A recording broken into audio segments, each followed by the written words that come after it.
Hello everyone, my name is Clancy and welcome to the clan. So without further ado, let's get into this video. But before we get into the video, please smash me the like button because guys, the algorithm loves it when you smash the like button so you can go and fetch us more honorable members of the clan so they also can come with their own two IQs, rub them together and then deliver their own opinions or speculation, comments.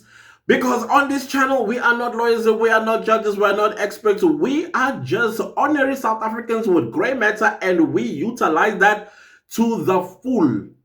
Not the fullest. There's no such a thing as the fullest. It's either full or it's not full. But anyways, that is another class for another day. I'm just kidding, guys. I'm only kidding. So let's go to the Gauteng High Court in Judge Rata's courtroom, whom today demanded for respect. And I was like, whoa, a little minute, sir, because this ain't not adding up.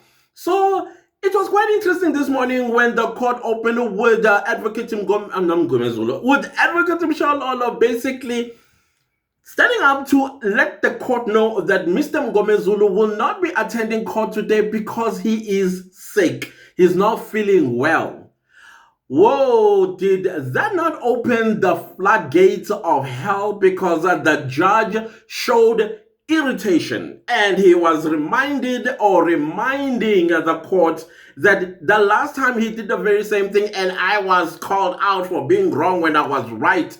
I'm like, no, sir, you were called out for saying black lawyers, or is this how black lawyers behave? That's what you were called out for, not because Mr. Mngomezulu decided to be absent on that particular day. And when he came back, he did tell you that, listen, I have a family. And the opportunity that came, I had to take it because I need to pay school fees and put food on my family's table. But of course, we had the whole matter of Black Lawyers Association wanting to meet with him. And then the next thing he comes and apologizes. And it did not sit well with him because this morning he brings it up. In Zulu, we call a person like that ubamba igqubu. Oh, not only Kubel one, he held a second one. Remember, I think sometime during the week, if it was not Wednesday, it was Tuesday, when Mr. Mngomezulu was saying something about so-called this, and then Judge Rata himself is like, yeah, there's nothing wrong with that. I'm also a so-called judge. And then as Mr. Mngomezulu was going along with his argument, he just said in passing, I think to kind of like lighten things up and says, like the so-called judge. The judge looked at him and demanded respect. That you can please afford me respect. I've been a judge or experienced in this field for the past 50 years. So I deserve some respect. And then in my mind, I was like, Kanti Wena, what were you saying earlier on about that you can also be called a so-called judge? I didn't understand that part. Well, Bambi Kubu for that. This letter this morning from the assistant of Mr. Mngomezulu writing to the registrar of Judge Rata's chambers.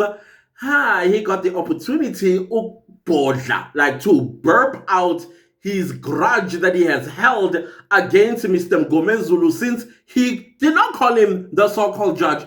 He was just being sarcastic in his argument with the witness. I will bambili kubu and also hold the kubu of the last time this very thing has happened. Now in my mind, I was like, just yesterday, the 26th of April 2024, Mr. Ramusipili was not in court. Yes, he did come to court, and then it turns out that he did communicate with the judge directly about him leaving court because he has his annual medical examination. And then we had to wait after the cross-examination, I think, of, what is his name again? The guy from the Val. Yeah, the one that was driving, the liar that was driving, could not answer the question of Mr. Mngomezulu. How did you get to False Law Ross? Yeah, that guy. And then Mr. Baloy stood up and said, well, Mr. Ramusipili is the one that is to cross-examine next this witness because he said he has a lot of questions for this particular witness. And then judge wanted to know, so do we postpone until tomorrow? And Mr. Baloy said no. He said he will be back probably a little after 12. And then the judge said, let's postpone until tomorrow. And then Baloy was as persistent that no, we can have this cross-examination by Mr. Ramosepeli today. And in fact, he will be back around 12:30. And this is what Judge Rata said. What if the doctor opened him up? So now I want to ask a question. Is it possible that the doctor maybe opened Mr. Mngomezulu, hence he could not come to you and literally drop dead probably in your presence for you to believe that he's actually took ill? Or maybe he is so incapacitated that he can't even move his hand to write or even dial your number. Kandi, is Mr. Mngomezulu made of machines? Is he a robot? He's not a human being? Why is it okay for Mr. Ramosepeli to make that excuse that what if he's opened by a doctor, but you have an issue when it is Mr. Mngomezulu? I'm trying to make the math there math, but it's not mathing for me, unfortunately, sir. I think you are pitiful for a person who is of your stature and with such experience in the law, 50 years. And by the way, sir, respect is not demanded, it is earned. The way you've been treating Mr. Mngomezulu with such disdain and disrespect, how do you expect him to respect you back? How do you expect him to respect you back? How do you expect the entire defense team to respect you when you have no respect for them? Kante, what do you teach, or what did you teach your offspring about respect? Because it is earned. That is what we were all taught, especially us Africans. I know even other, cultures, they also teach respect, that it is earned. You don't demand it, you don't take it, you earn it. And this whole matter of yours always calling us for whatever reason I don't understand is, what's going on with you, sir? I don't know, maybe it's because you live in the West Rand. I'm trying to understand this part, that why every time you will go, Africans. And we know what you mean when you say Africans. We know what you mean when you say, Africans, and you do these murmurs. I don't get it. How are we supposed to respect you if you disrespect us as a people? How is Mr. Mngomezulu ought to respect you? And I ask again, what if Mr. Mngomezulu was opened by a doctor because he fell ill, and that is why he could not directly communicate with you? Speaking of communicating with the judge, because the judge asked Mr. Mshololo, are they not taught how to communicate with judges? And Mr. Mshololo said, no, we are not allowed to directly speak to you. We are allowed to speak through to you via your PA. That's protocol, right? So then I was like a little bit curious. You know me, I go down the rabbit hole, and that rabbit hole said, Code of Professional Conduct and Ethics of National Bar Council of South Africa. Then I went down the content, the table of content. I'm looking for where it says communication with the judge or one of the presiding officers, and it led me to section 61 of this particular code of conduct. And this is what you say. It says, please listen carefully, because you might get a little bit confused by it, because it also caught me just a little bit, and I had to read again. It says section 61 of the Code of Professional Conduct and Ethics of National Bar Council of South Africa. It says communication, this is the headline. Is it the heading? The heading, communication with the judge, magistrate, or other presiding officer. Subsection 61.1, it says, if, in connection with any pending or part heard proceedings, an advocate wishing to communicate with the judge, magistrate, or other presiding officer hearing or likely to hear any such proceedings to discuss a matter arising in connection with the proceedings, he or she shall not do so unless,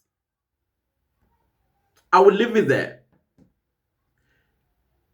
unless, so they are not allowed to directly communicate with the judge unless, you can go ahead and read some subsection 61.2 going down, and you will see unless what and unless what and unless what. So the point here is they are not allowed to directly speak to the judge. So how do you speak to the judge? It's through the PA of the chambers or the registrar of his chambers.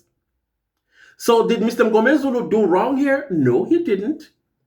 He respected the protocol of the rules of the court. That's what he did. So what's the problem here?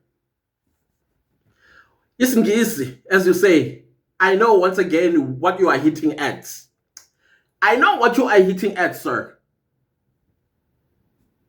Isn't easy. Hayi. Uyasikhulumisa rata. Awu uyasikhulumisa. Awu. Hey, uthi uvala la, avule la. Uthi uvale nala avule khona egqobhoze. Hayi, no. You know, it's like you are in a kindergarten, or kindergarten as it's called. And you are running after this kid, and then another one, you are like, I'm so sorry, all of you teachers that teach kindergarten. I respect you guys so very much. And I understand that when you get older, you also begin to be, there's like a reverse that goes on naturally with the human being. I don't know what is this all about. Why are we, every time we have to point out something, he will say this and then turns around and say the other thing, totally opposite of what he said. You should have been consistent from that point and say, okay, maybe I understand. Maybe the reason why he couldn't communicate with me, do it like what you said to Ramusipili. Maybe the doctor opened him. What if Mr. Mngomezulu, the doctor actually did open him? Or maybe he collapsed. He's incapacitated to use his hands, to use his mouth and voice. How do you know? But no, because you are holding a grudge that he referred to you as a so-called judge. Yeah. And the fact that he made you apologize, not he made you apologize, the country were outraged by what you said. And then you had to go and write a so-called apology to all black lawyers. And then you held it against Mr. Mngomezulu. And this is your opportunity to vent out. Wabodla. I hope you are all right now. I mean, I don't know, guys. Honestly speaking, as of whatever took place after that, okay, great. You caught him. He was in Johannesburg or he was in Gauteng. But that still doesn't mean that it is him who was making those transactions in Gauteng. In Gauteng. How many times black people, when I'm not working and I have a family member that works somewhere and I say, okay, you can use my bank account. And they can go do these bank transactions here and there. It happens. It happens. Because sometimes you get a job that does not allow you to have a day, an off day so that you can go and open an account. Because I'm unemployed, I'll say, no, use my account because anyways, nothing goes in from me or for me in my account. Here's the PIN. What if that is what had happened in this situation? It's highly likely. Highly likely. It could also mean that as he is busy in KwaZulu-Natal doing whatever he was doing, whomever he has a relationship with here probably was the person that was using his bank card. Unless then you pull out CCTV cameras that are on the ATMs when you're doing transactions. Why don't you subpoena for those? So that you'll be sure that indeed it was him. So for me, though, that exercise meant absolutely nothing. It meant nothing to me. Absolutely. It was just frivolous exercise to waste time. For what? I don't know. But of course, Mr. Baloy does probably have an ace up his sleeve as to why he is delaying this process. I don't know, guys. Honestly speaking, Sisenjen, this trial is an unfair trial. And of course, Mr. Rata, he is not a nice man, unfortunately. Not a nice man. Anyways, guys, I will leave this here. If you like the video, give it a like. If you didn't like the video, give it a like. Anyways, do subscribe to my YouTube channel and don't forget to click the bell notification so that you get notified every time I upload a new video. Thank you so much to everybody that's super thanking the channel and supporting it financially. I highly appreciate you guys so very much. Please leave a comment down below and let me know what was your thoughts about that drama that King Rata brought to the courtroom this morning, simply because a human being fell ill, and then that human being followed the rules of the court by not directly communicating with the judge. Okay, fine, he can communicate with his friends, the judge president and deputy judge president. That is if they are friends. So you should not make it as though now the advocates are allowed. They go according to this code of conduct that I just read to you. They can't directly communicate unless it says. You can read what, unless what. There are some pointers there. But they are not allowed. That's what it says. Cannot. Unless. And what if Mngomezulu was opened by a doctor? Anyways, tell me what you're thinking about that particular line. Also share this video far and wide. I'll see you guys next time with a new video. Goodbye.